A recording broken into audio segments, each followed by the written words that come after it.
Sachez qu'il existe 4 leviers motivationnels. Il n'en existe pas 2, il n'y en a pas 1000, il y en a 4. Alors, il faut choisir entre ces 4-là. Le premier levier, c'est le renforcement positif. Alors, le renforcement positif, on devrait l'utiliser constamment quand quelqu'un fait quelque chose de bien, mais il faut le mettre en valeur, il faut lui dire, il faut le communiquer, puis on peut renforcer plein de manières. Ça peut être par une petite tape sur l'épaule, par une parole, par une reconnaissance publique, ça peut être de plein de façons, mais on peut renforcer. Il y a des renforcements positifs qui permettent d'avoir une motivation interne, donc ça vient de l'étudiant. Puis il y a des renforcements positifs qui est comme « fais ça, je te donne un bonbon », qui sont externes, extrinsèques. Ça, on les aime moins parce que souvent, on va voir que oui, ça peut aider à motiver, mais ça ne dure pas longtemps, puis ça a même l'effet contraire après.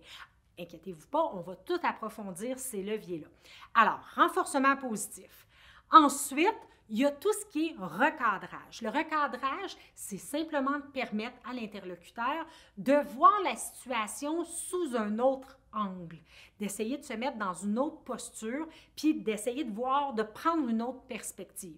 On peut se le faire à soi-même, pas mal plus facile de le faire aux autres.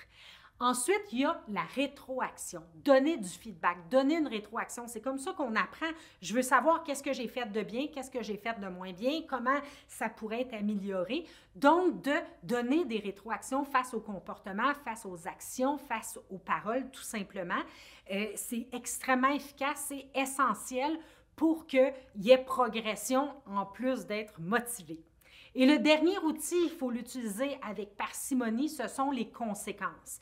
Donc, fais ça, voici la conséquence associée au comportement ou aux paroles indésirables, tout simplement. Alors, ce sont les 4 leviers motivationnels.